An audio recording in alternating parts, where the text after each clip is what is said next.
syubhati ala maratib. Al-ula ma yanbaghi ijtinabuhu, asani ma aslul ibaha, asalisa ma taraddada asluhu bainal halal wal haram, ar-rabi'ah ma yudabu ijtinabuhu. Assalamualaikum warahmatullahi wabarakatuh. Halo teman-teman, ketemu lagi dengan dua Bang Deso ya di channel Mr. Coach. Yuk mari kita ngobrol di channel ini. Yuk mari kita siapkan kopinya yang kental, ngolah pikir dengan share serius tapi santai. Sepintas kalimat ini benar, begitu indah lagi sejuk. Namun jika kita lihat dan meninjau ulang, ternyata kalimat tersebut tidak seutuhnya benar. Kalimat itu benar jika dipahami dalam konteks duniawi, itu pun perlu dirinci. Namun untuk akhirat, agama tidak. Sebab tidak sedikit manusia yang bermodalkan kalimat ini, ambil baiknya, buang buruknya. Akhirnya mencari-cari pengajian tanpa memperhatikan sang da'i, ustadz ataupun kiai, apakah berdiri di atas akidah dan manhaj yang benar atau tidak. Perlu diketahui bahwa sifat manusia selalu memandang suatu keburukan dengan kebaikan. Hanya syubhat ahlul bid'ah dan pengikut hawa nafsu sangat halus dan cepat menyambar.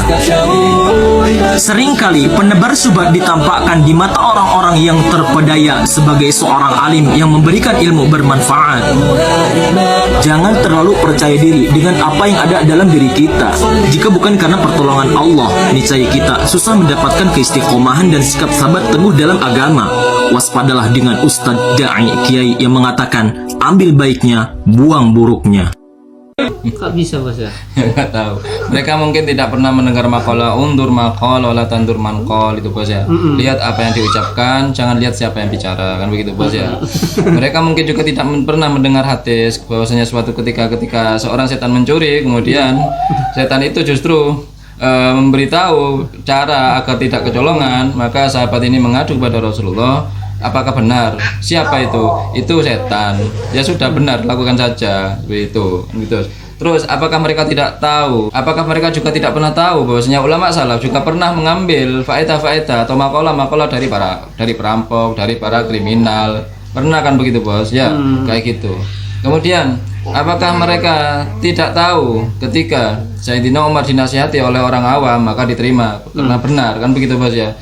Apakah mereka tidak tahu bahwasanya ulama-ulama yang hidup juga di daerah sekarang ini tidak mungkin tidak berinteraksi dengan orang lain yang beda pemahaman, kan begitu bos? Jika konsepnya seperti ini, hati-hati dengan kalimat ambil baiknya, buang buruknya. Ini sebenarnya bukan nasihat teman-teman, tapi doktrin agar kalian hanya mau mendengarkan kajian dari kelompok mereka gitu. Karena jika itu sudah tercapai target ini, umat tidak mau mendengar selain kepada tausiah mereka saja, sudah terdoktrin seperti ini, maka mudah mengarahkan. Bahkan jika kalian didoktrin dengan sebuah hadis untuk melakukan hal-hal yang merugikan orang lain, itu akan kalian lakukan. Karena kalian akan menjadi zombie, ya. Kalian akan menjadi zombie hidup sudah, ya kan? Mau dikemanain sudah. Ini sebenarnya doktrin teman-teman ya. Ingat, tidak ada manusia yang enggak syubhat di dunia ini. Jika kalian mengatakan ustadz itu syubhat, semua manusia di dunia ini penuh dengan kesyubhatan.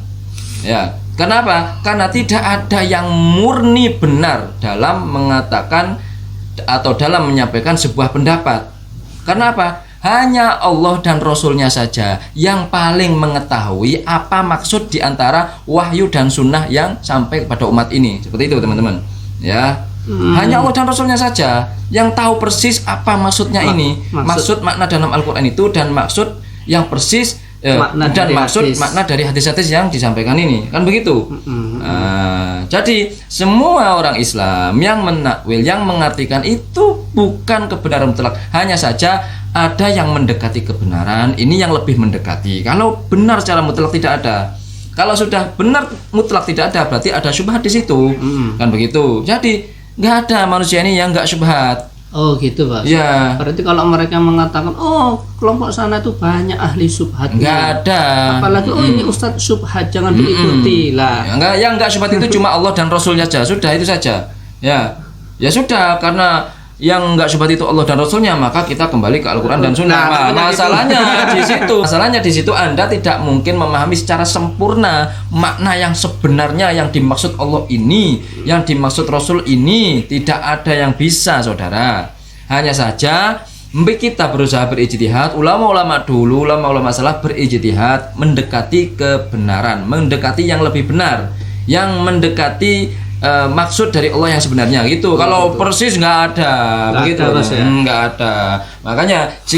Makanya jika Anda mempunyai keyakinan seperti itu, Ustadz itu syubhat, berarti Ustadz Anda nggak syubhat sama sekali, pasti benar secara mutlak. Nah, justru jika Anda merasa paling benar secara mutlak, itulah syubhat yang nyata, saudara. Kan begitu, Bos. Karena mereka merasa paling benar, itu kan syubhat yang nyata. Berarti secara gak langsung mereka sangat mengerti kemauan Allah ini di dunia ini.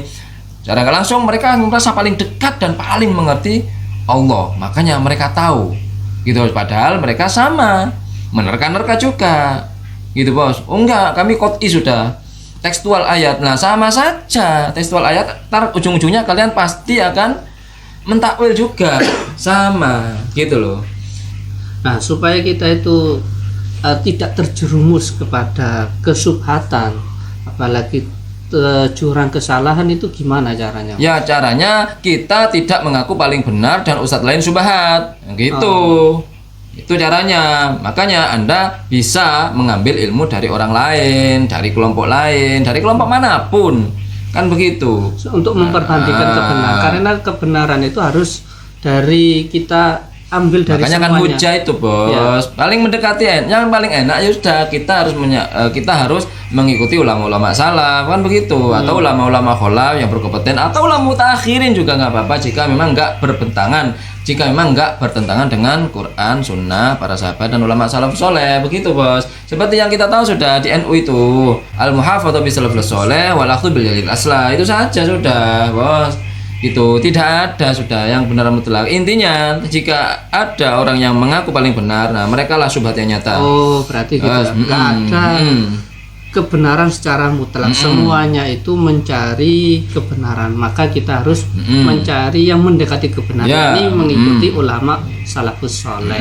Ya seperti itu. Kita juga sama mengikuti ulama salafus soleh. Hanya saja kita tidak pernah menganggap atau mengklaim yang paling benar ini, yang paling enggak. Kita semuanya ini berjalan di satu dalil dengan beberapa pemahaman yang berbeda. Itu saja. Berarti kalau orang mengatakan pendapat saya yang paling benar itu subhat, sudah. Subhat itu subhat yang nyata, teman-teman ya. Oke, sebagaimana subhat di dalam pengertian kelompok Wahabi, minha al-istibahu fid dalili ad-dal ala tahrimi aw tahlili aw ta'arudil hujaji. Ini, Bos, ini subhat yang pertama, Bos ya. Ini subhat yang dimaksud adalah samar, yaitu subhat sudah. Subhat. Subhat enggak jelas antara dalil halal dan haram, atau at-ta'arud, yaitu bertentangan antara keduanya, Bos ya, di antara hujjah, pertentangan antara hujjah. Wa qad ikhtalafa ulama fi hukmi syubhati, wa qila bil tahrim wa huwa mardud, wa qila bil karahah, wa qila bil waqf. Dan syubhat sendiri ulama ada yang mengatakan haram, wa qila bil karahah, ada yang mengatakan al-karahah, wa qila tapi ya, wa qila bil waqf. Ya kan, ada yang mengatakan sudah diam, berarti di situ. Wa alam anna jidnati ala maratib.